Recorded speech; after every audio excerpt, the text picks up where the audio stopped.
I'm calling the Forest Park Historical Society Great Grads meeting to order at this time.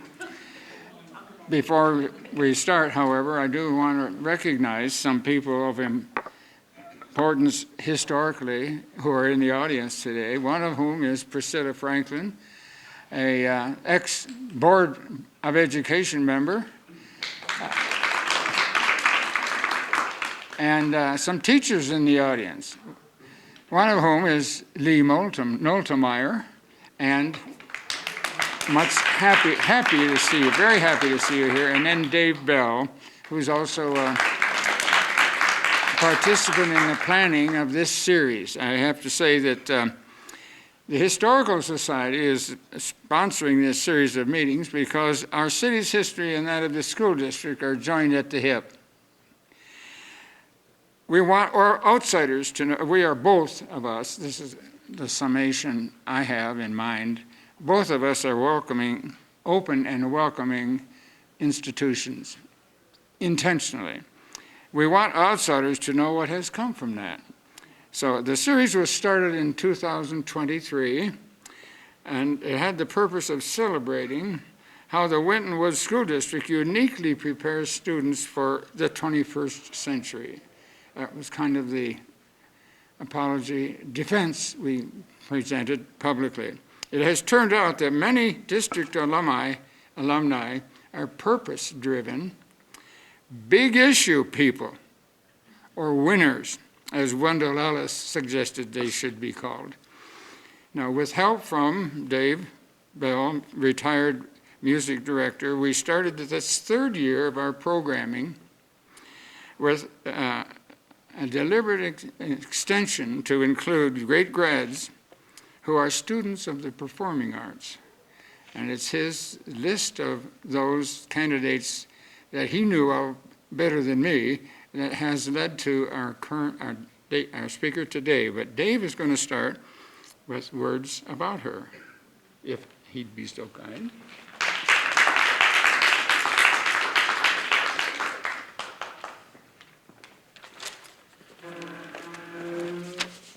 You did it the right way. You expanded yours into the big print on your side.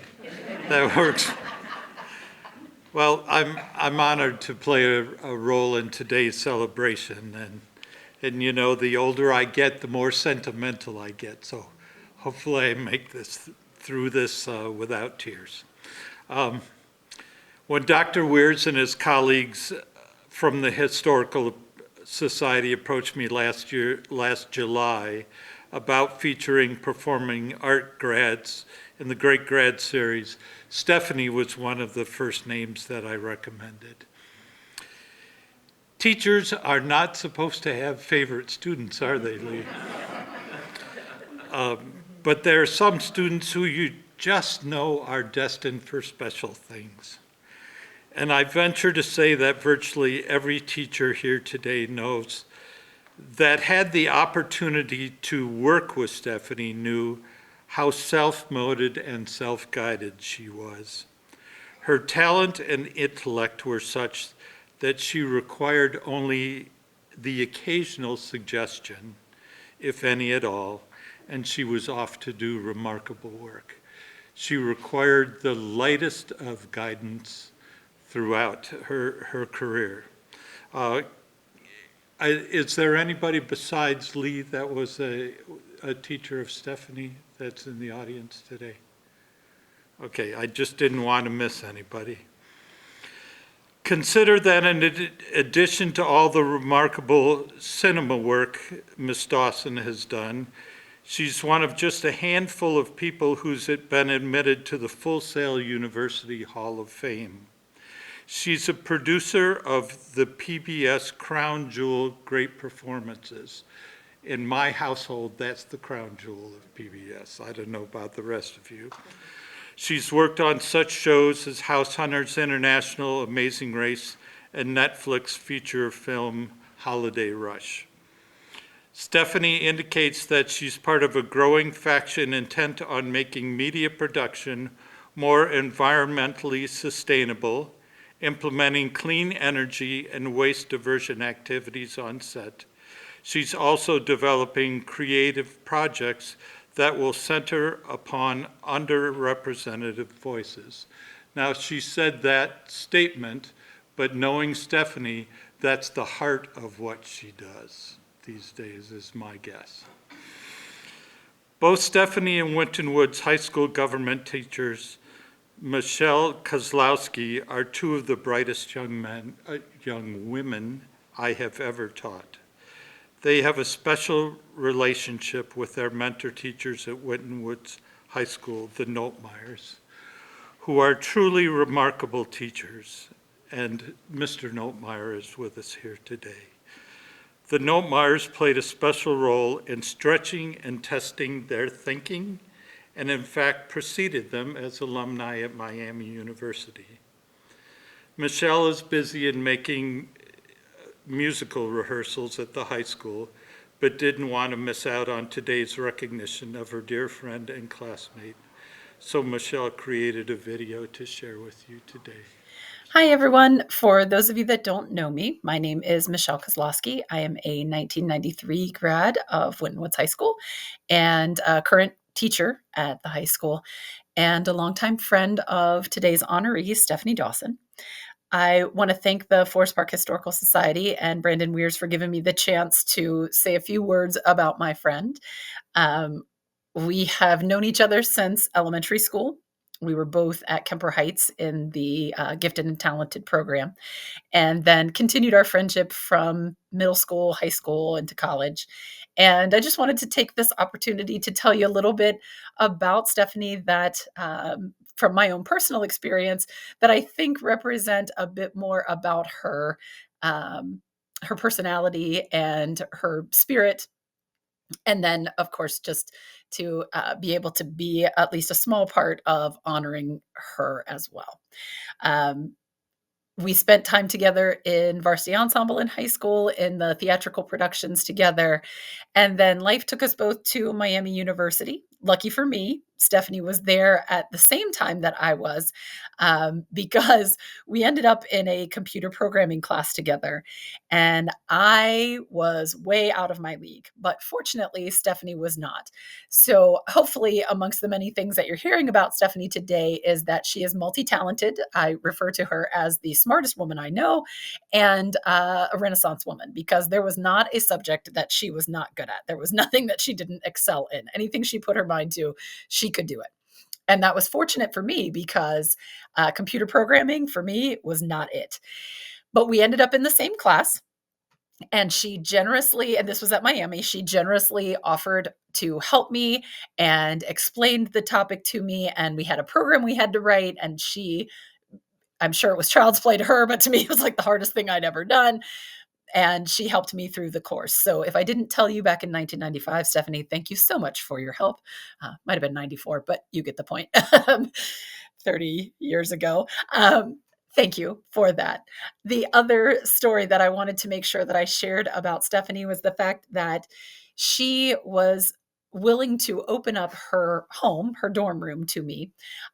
I participated in a program that required attendance at Indiana University in Bloomington, but we were both students at Miami and Oxford. Well, the program was to do student teaching on the Navajo Reservation in New Mexico. And the program was offered through Indiana University. But of course, I was at Miami, so I had at least once a month to attend courses at the Bloomington campus.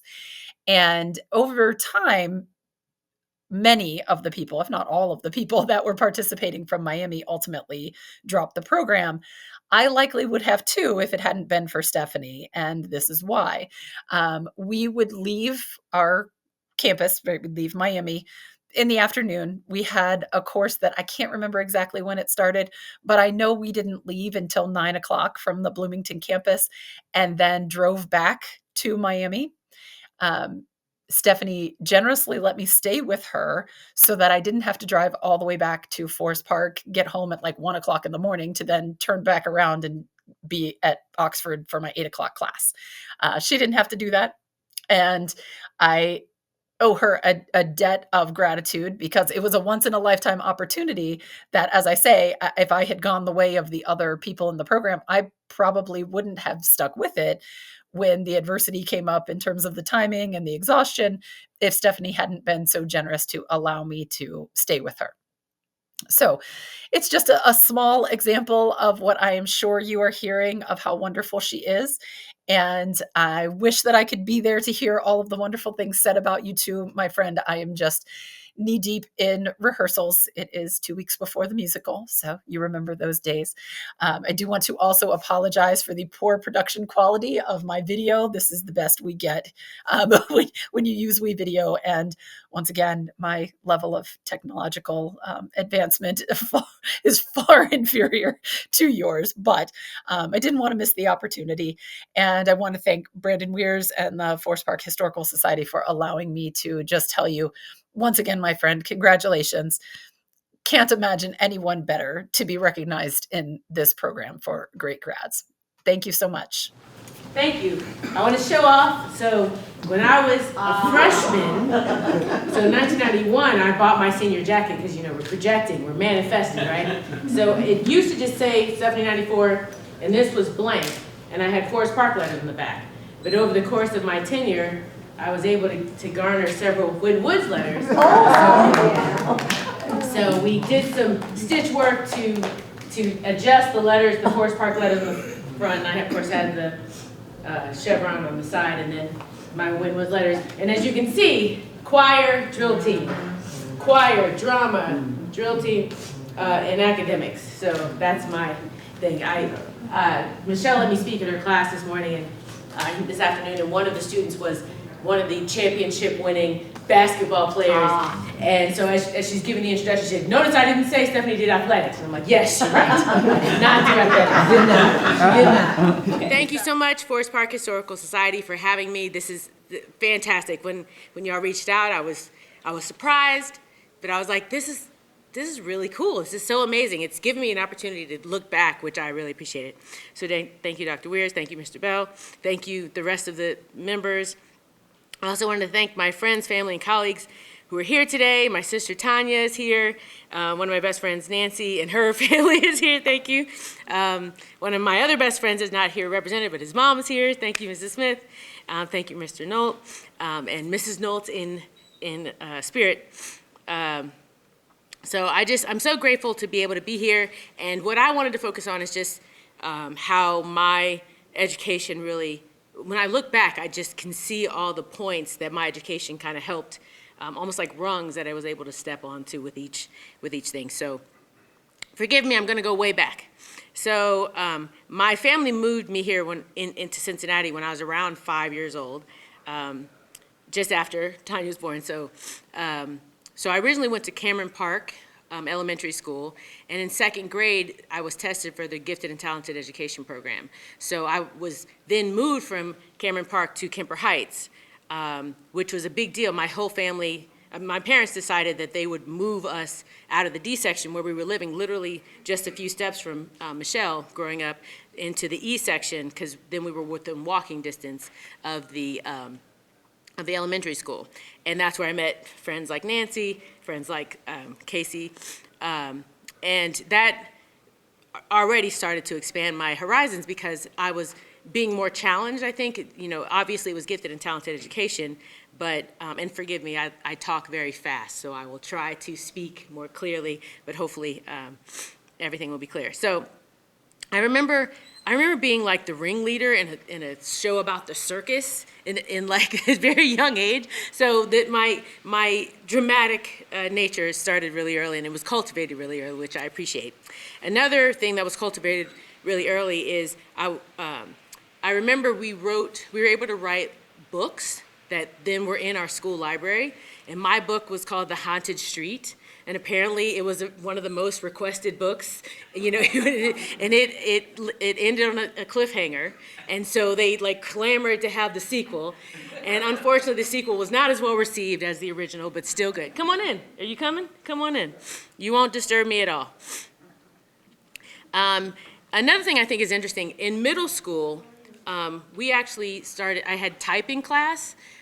So at a very young age, someone who teaches typing class in the audience, everyone. At a very early age, I learned how to literally use home row and type, which has served me my entire career. It's really interesting because I know so many people who can peck, and maybe they can peck at about the same speed, but I don't have to look at the keyboard. I can literally, it's become the way that I took notes throughout college and throughout, basically, as I'm in a meeting, I can totally just type out the notes and I don't have to look, and that is tremendous. So thank you, people who wanted to have typing in the schools. I mean, they were Apple IIe computers, so I remember these little computers, these little screens.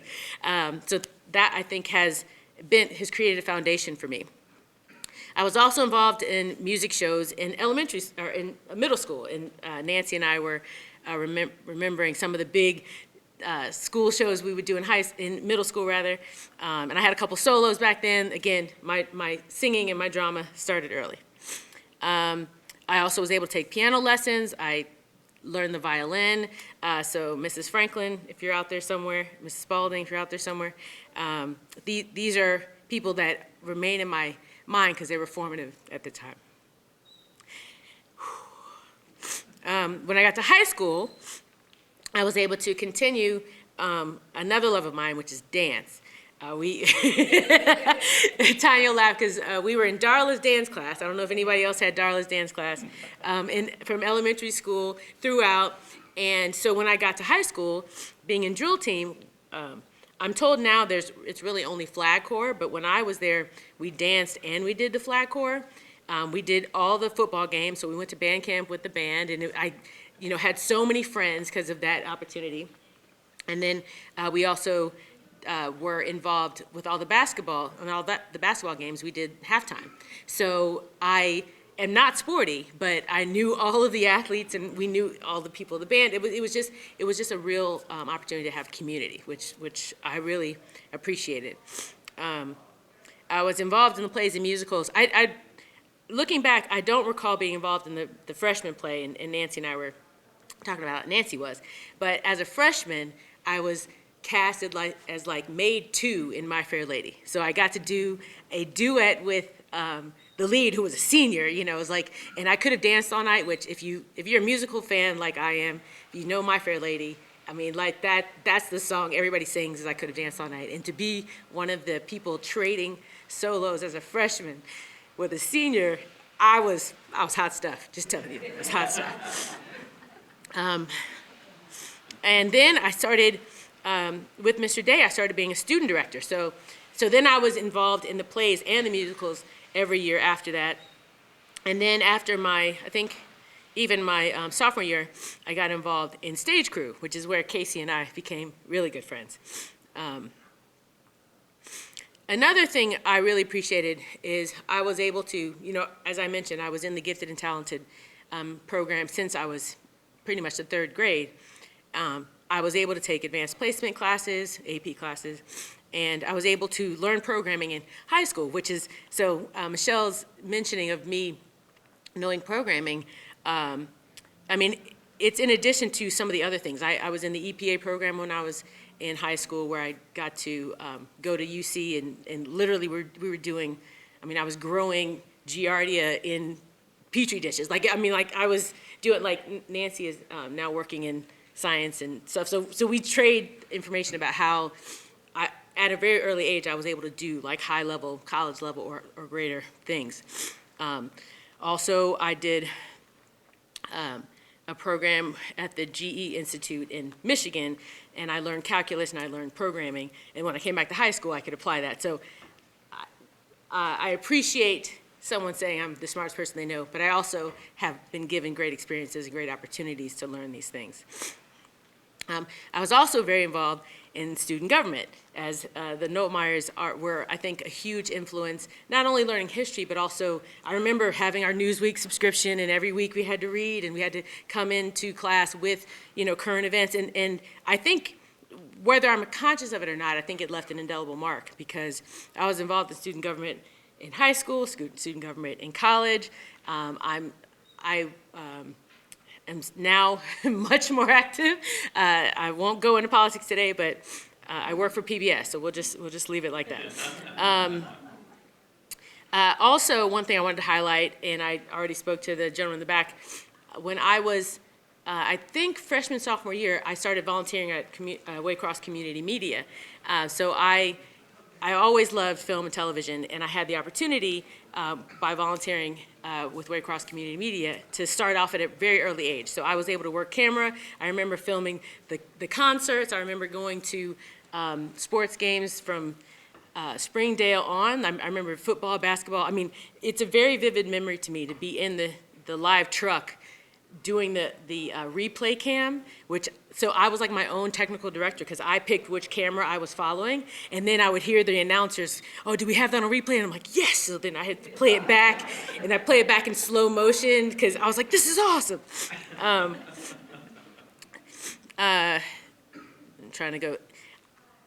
going through all these things. Another kind of political thing I was able to participate in was Buckeyes Girls State. I hear now they don't do that anymore, but that was when I was able to take a week and live, I believe we were in Columbus, and we learned about Ohio government, and we actually ran for office, and I was lucky enough to be elected the lieutenant governor. And I think that helped me. For my senior year, I was able to participate in a program called the Senate Youth Program. The country picks 2 people from each state and 2 from Washington, D.C. to go to D.C. for a week, and we were able to sit in the chambers, and I remember we sat where if they have a joint session of Congress, we sat in those seats, and the sergeant at arms walked down, and ladies and gentlemen, the President of the United States, and we had to stand up. So it was like we actually got to have that experience. We visited the Supreme Court. I met my senator, who at the time was John Glenn.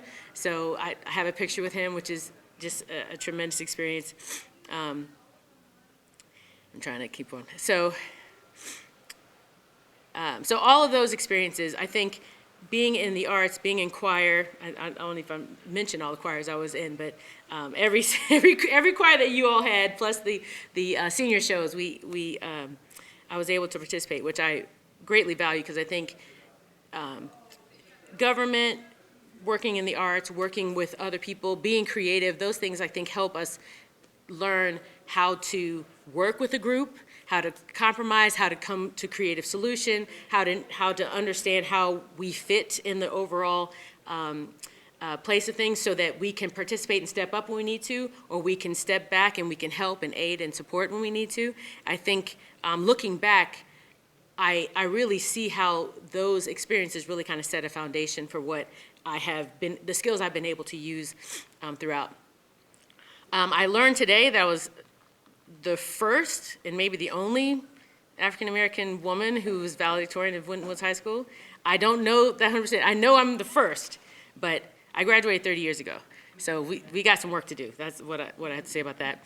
But all of my activities, I was super active. I was in every club. I was at school from before school to after school. And my academic opportunities, being from gifted, talented, all the way through to AP classes, I was able to get a full ride to Miami University. So I was a Harrison Scholar at Miami, and I also had a number of other scholarships. One from the 3M supported my scholarship, so I was able to, when I was in college, I was able to go to 3M factories. One I did in Cynthiana, Kentucky, which is the Post-it factory. So I was literally working where they create every Post-it in the world. And then one year I was in the Twin Cities in Minnesota. And that time we were working on the chemical films that you typically, like, when you see like a semi or like even a tour bus, those films that are the color and the painting of the metal, there's a special kind of film that the mixture of the color and the adhesive that can fit on trucks. So that's the kind of work that I did when I was there. What I didn't share is that I went to Miami to study engineering. So that was that was the internship that I got. Another kind of call out, when I was at Miami, I was in student government. I was their first Secretary of Diversity Affairs, and I helped start this program called Awesome, which is Awareness Week. Everyone should open their minds and eyes. And I heard for many years after they continued that program, so I was very proud of that. I was able to parlay all that into working for what was then Anderson Consulting, what became Accenture, and I became a traveling IT consultant. My specialty was called high availability and disaster recovery. So basically building in redundant systems. So if a storm, like a few days ago, a tornado came through, I hope everyone's safe. If that were to destroy a computer system, we would have backup systems in some other location that was less exposed to the elements that could take over if necessary. So that's what I did for about 5 years. I did it basically until 9/11, because I was a flying consultant. I was always flying around, and after 9/11, I didn't want to fly anymore. And it really let me look back at my other love, which was film and television. Not necessarily Winton Woods related, but just to give you some context, my mom has 10 brothers and sisters. Her youngest brother is about 10 years older than me, and I spent a lot of time at my grandparents. So when I'm like 5, 6, 7 years old, he's in high school, and he had a 16 millimeter camera. So when I was a kid, you know, we jokingly call meat puppet. Like he could place me and then practice using his camera, and then I would just watch him splice it together and then project it in his room. So I was exposed to film and television and the magic of, you know, just the lights are out, the image in front of you is the only thing. Like your whole kind of world is what's happening on the screen, and it's so powerful and so impactful. So I learned not only the love of filmmaking, but the behind the scenes element very early. A memory that I really hold on to is that back in those days, one of my favorite movies was The Parent Trap, the Haley Mills version. So those of you who remember that one. And one time my uncle, he practiced double exposure. So he covered one side of the film and he had me do something. And then he rewinded, double exposed, covered the other side and had me do the same thing. And so when he projected it, there was 2 of me. So I'm Haley Mills. I'm on the screen. Like it was the coolest thing. So that I think that's one of the things that stayed with me at an early age that helped me get really excited about film and television. And on the other side, my father always had Turner Classic Movies on, always had American Movie Classics on. Like we were watching, Tanya's shaking her head, she's like, yes. And like, it was funny too, because I don't think my mom or my sister would go watch the movies with my dad, but I'd be in there watching him, you know, somebody swashbuckling or whatever. And you just see the effect that it had on my dad. And more recently, I learned that his love of film came pretty early on. His dad was kind of a Renaissance man, owned a pool hall, had a variety of jobs. But one of the jobs was he was a projectionist at a segregated movie theater in South Carolina. So my dad would tell me stories about how he would go up and down the street and collect bottles, and you turn those in and he can get like a nickel or a dime. And for that much, he could get a double feature and a hot dog and a Coke. And so he would spend the day at the movie theater. But if he hadn't collected the money, he could watch the movies from the projection booth with his dad. And if you're a film buff, the movie Cinema Paradiso is like a classic film that we all love. So I'm like, wow, my dad's like Cinema Paradiso. Like these were, I think, formative things that helped me build a love of film and television beyond just watching them and enjoying them, but also wanting to be part of making them. So after my time at Accenture and all the traveling that I did, and I did some great traveling. I had some projects in a lot of great places, and I was able to help companies. Once 9/11 happened, once I realized that if I'm going to be flying somewhere, let it be onto a movie set. I came off the road. I slowly found Full Sail University, where I studied film, and I eventually moved to New York. I moved to New York in 2007, which was the last writer strike, last actor strike, and it was also the financial crisis. So not a lot of film production was happening in New York City when I moved there. But what was happening was reality TV. So most of the things I got started off when I went to New York are things like The Celebrity Apprentice, America's Got Talent, Project Runway. I also did a stint with Fashion Week. I did that several seasons. And then I I realized, I want to produce feature films. That's why I moved to this place. So I shifted and I became a producer's assistant. And while I was doing that, I worked on a couple features. A student in the other class asked me the name. So for this video, I worked on a film called Beneath, which was a sci-fi chiller. It was a chiller horror film about these these like 5 or 6 young people who go on a weekend trip, and when they're out on the lake, this like killer fish is chasing them. And it was cool. The guys who created if you like movies like 300, the guys who created the fish were the same people who created like the animatronics from 300. Like these are really like big makeup guys, and it was amazing because like I'm not going to geek out on the filmmaking, but we basically they were diving.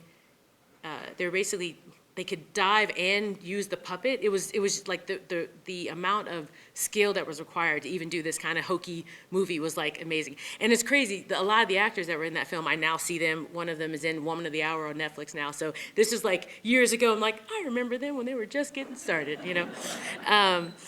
I also worked on a film called Kelly and Cal. I worked on a film called Jamie Marks is Dead, Like Sunday Like Rain, Down with the King, and Holiday Rush, as was mentioned here.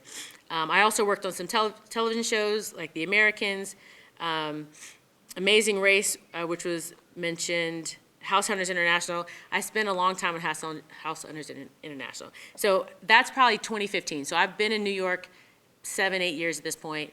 And while my parents, everybody is very supportive, it wasn't until I worked for House Hunters International that anybody was like, oh, that's what you do. Like they seriously, like I could go into any doctor's office, anybody would, oh, I understand House Hunters International. And then everybody wants to know how it's shot. I won't say that for this screen. I also got an opportunity to work for a commercial for a big box retailer. And that was the first time that I worked on a set that had to be sustainable. There were 2 eco consultants that basically they made all these signs. Every time we went on a set, they would set up a place for you to make sure that we recycled, and we separated compost, and we separated landfill waste. And then I remember, this is another vivid memory, it's core memory. Those are my Inside Out fans. Okay. I remember after a meal, one of the people put on these big long gloves, and then he went through the trash to make sure that everything had been separated properly. And that left a mark on me. It was like, I don't have to abandon a very powerful value of mine, and that is sustainability and environmental issues, to make films. We can do both. So that kind of created a shift for me. And now, just fast forwarding a little bit, now we have so many opportunities. I'm part of a Producers Guild group that is uniting the various unions and guilds across the U.S. together to work on making our sets more sustainable. I'm also, this coming weekend, doing a climate storytelling symposium. There's also, there's a Hollywood Climate Summit, which I'm now on the board of. Tanya came and visited. And that, the Academy, the Motion Picture Academy, the Television Academy, like a lot of the big players in the space are moving toward making film and filmmaking more sustainable, because there's thousands of productions that happen all over the world, and we can both make our content more responsibly, but we can also help the greater audience learn how to make their lives more sustainable. So that's a passion of mine. And trying to get to more things. So all that brings me to where I'm now. I currently work for the nationally broadcasted show Great Performances. It's created out of the station WNET in New York, which is the largest PBS station in the country. So I like to say we bring Broadway to the country. But Great Performances focuses on music, dance, and theater. And I've had the great opportunity to, every summer when the Public Theater puts on their free Shakespeare in the Park, Great Performances goes and we film the free Shakespeare in the Park. And it is, just a magical time. It's like literally this theater in the middle of Central Park, and people have camped out to get these tickets, and we're watching Shakespeare. Like, it's so interesting, and like people of all ages are just sitting here, and we're watching this performance that's like talking about love and passion and hate and war and like overcoming and people coming together. Like it's just an amazing bit of storytelling that we're able to capture so that you can see it right at home, so you don't have to come to New York to see it. We also, last year, we filmed Pearly Victorious, which was the first revival of an Ossie Davis show from 1961, which starred a Tony Award winner, Leslie Odom Jr., so hopefully you got to see that one. And then the one we just did that hopefully will come out next year is Suffs, which is about the suffragist movement in the U.S., which is tremendous. Shannon Taub wrote the book and the music for it. She won 2 Tonys that year, which is a record-breaking feat. So hopefully you'll check those shows out. So I feel like, looking back, I'm like working at and volunteering for Waycross Community Media, being involved in all the plays and musicals, being in student government, really learning about history and current events. Part of me was like, oh yeah, and when I was with choir, we learned how to harmonize. Like I had all these kind of, all these thoughts, but I'm like, all of these things, I feel like it's a full circle kind of space. Like I'm working in film and television, which I love. I'm bringing the arts to other people, and I'm very, very grateful for that opportunity. So my last little thing is, so my senior year, the musical was Guys and Dolls. If you know Guys and Dolls, what people do is they bet on things. And if you don't have the money, you give them your marker. At the end of the show, as seniors, we all sit in a circle after the show, and everybody, the seniors especially, were giving gifts to Mr. Bell, Mr. Day, and Mr. Hartigan, our music and theater teachers. And I am not a gift person, and just quiet as kept, I had forgotten to get a gift. And so when it was my turn, I got up and gave Mr. Bell, Mr. Hartigan, and Mr. Day my marker. That, I would get them a gift later. And they all said, just go off and be successful. So hopefully Mr. Bell and everyone, hopefully I've paid up that marker.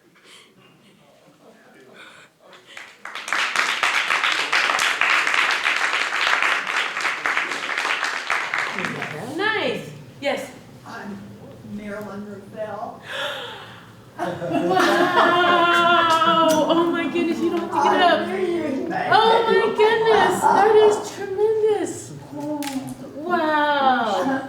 Did you get your name? Fifth grade. GTE. Oh my goodness. Gifted and talented. Yep, the Kemper Heights. I knew you were going. Oh my God, this is amazing. Oh my God. We were together 2 or 3 years. Yeah, absolutely. I remember, and I remember I had to leave class and go to the wing of the school. I remember exactly. And they Wow. came over and they asked me, one of the teachers, she was putting on a play, Uh-huh. and she said, would you do my choreography? And I said, oh, I'm sorry, Stephanie Dawson does mine.